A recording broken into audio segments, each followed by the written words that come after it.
A lo largo de la historia, las tendencias productivas en lo que respecta a las realizaciones cinematográficas fueron cambiando como causa o consecuencia de las corrientes expositivas y a su vez de factores sociopolíticos. Podemos hacer una rápida línea de tiempo observando el primer método de distribución creado por los hermanos Lumière, que consistía en enviar operadores de su invento que registraran escenas en diferentes partes del mundo para luego proyectárselas a sus protagonistas, ganando terreno contra el invento de Edison.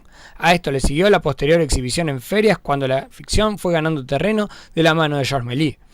Con la creación de un lenguaje cinematográfico inspirado en el literario por parte de Griffith, el panorama se abrió incluso más para dar lugar a la creación de Hollywood en la costa oeste de los Estados Unidos. Allí se asentarían grandes estudios que serializaron la producción de películas. Estas serían proyectadas en teatro generalmente acompañadas por músicos que tocaban a la par de las imágenes. Dicha tendencia seguiría hasta la aparición del cine sonoro, que significaría una comunión entre la industria musical y la cinematográfica, presentando en los films estrellas del mundo de la música. En esta época en la que aún no existía la televisión, se programaba no la exhibición de una película pura, sino de verdaderos rotativos que ofrecían por el mismo precio una serial y dos películas. A la película principal se sumaba una de menor costo y producción barata y apresurada que por su condición de relleno pasó a ser llamada serie B. Las llamadas seriales dominicales eran historias dirigidas al público infantil o juvenil y que por ende ofrecían historias de vaquero, de aventuras o de ciencia ficción.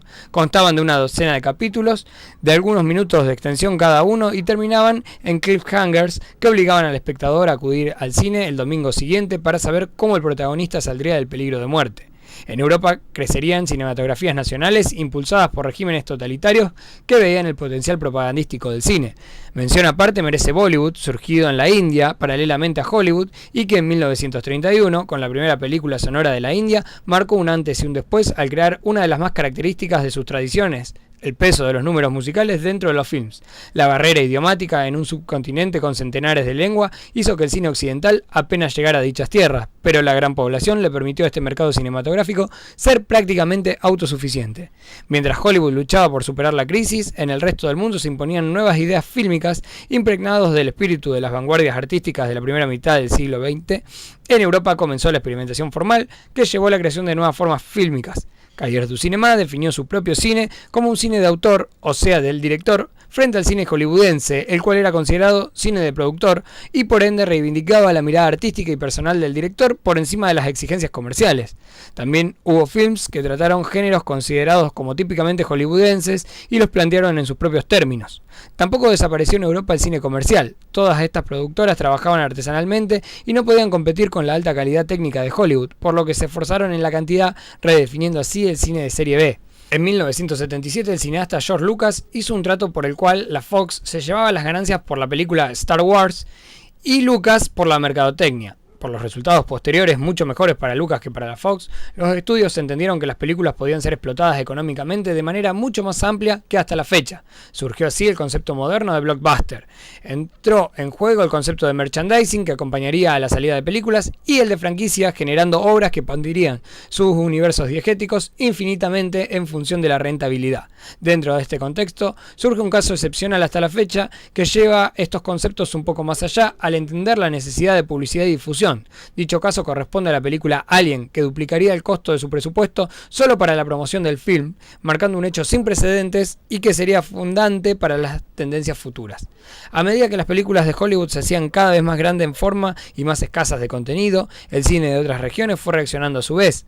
Así se profundizó la grieta entre el llamado cine comercial, cuya principal factoría siguió siendo Estados Unidos, y el cine de arte elaborado en mayor abundancia en otras regiones del mundo. Esto se debió a varias razones. Por una parte, el cine comercial se hizo cada vez más caro de producir y por ende menos productoras podían incursionar en él, aunque esta tendencia se revirtió en parte con el auge de la computación.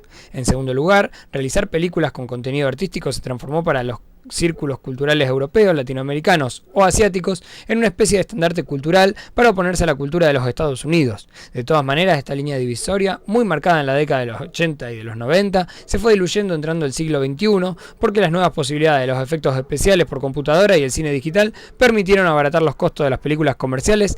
Además, el cine de arte nunca desapareció por completo de Estados Unidos. La generalización de las tecnologías relacionadas con el ordenador cambió el cine para siempre. Los antiguos efectos especiales a base base de maquetas y sobreimpresiones pasaron a ser desarrollados mediante computadoras.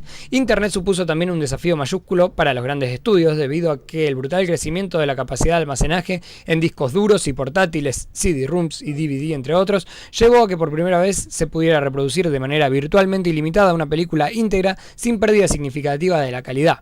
El siguiente paso vino con el surgimiento de las redes P2P, peer-to-peer, que permiten intercambiar información de todo tipo sin un servidor central y que muchos usuarios empezaron a emplear para descargar películas gratuitamente desde la red, compartiéndolas entre ellos. Todo lo anterior abrió un intenso debate que aún no termina en torno al problema de la propiedad intelectual en Internet. La democratización que supone Internet, por su parte, ha llevado a que muchos realizadores independientes hayan optado por el cine digital, grabando sus películas y editándolas por ordenador para luego colgarlas en sitios de intercambio de información, como por ejemplo YouTube o Vimeo. También se ha simplificado el proceso de convocatorias a festivales de cine, con lo cual el cine independiente, realizado al margen de los grandes estudios, se ha visto fuertemente potenciado. El camino a partir de ahora es incierto. Grandes cineastas como Alex de la Iglesia ven en el Internet el futuro y por eso renunció a la Academia de Cine de España, ya que la misma tenía una postura opuesta que apoyaba una ley de control. Netflix, por ejemplo, es una empresa que supo ver el potencial de las comunicaciones y ofrece un servicio de streaming a bajo costo con series originales, además de otros productos de varias cadenas televisivas y una variedad de películas que se renueva constantemente. Incluso ha podido darse el lujo de revivir obras que habían sido canceladas por falta de audiencia. Otros realizadores encontraron en las redes sociales la forma para difundir sus trabajos o conseguir el equipo necesario para la producción de los mismos. No podemos dejar de mencionar las plataformas de crowdfunding que invitan a invertir una determinada cantidad de dinero para la realización de un proyecto, dejando diferentes beneficios para los participantes. Esta corriente está permitiendo la realización de varias obras independientes y otras de mayor envergadura que no encontraban productores interesados.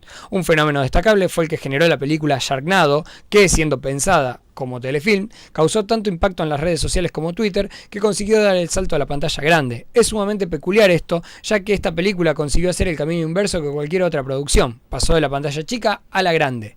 El avance de las tecnologías y la forma en que nos adaptemos como sociedad a las mismas irán determinando el camino de la mano de aquellos realizadores que se animen a ver el potencial de las nuevas plataformas.